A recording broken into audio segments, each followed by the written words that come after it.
শ্রীরূপের কৃপা যেন আমার প্রতি হয়, শ্রীরূপের কৃপা যেন আমার প্রতি হয়।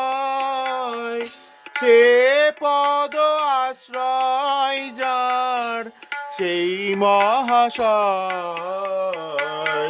সে পদ আশ্রয় যার সেই পদ হয়। শুনিয়াছি সাধু মুখে বলে সর্বজন,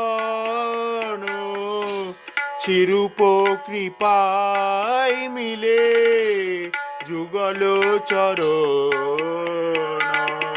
শুনিয়াছি সাধু মুখে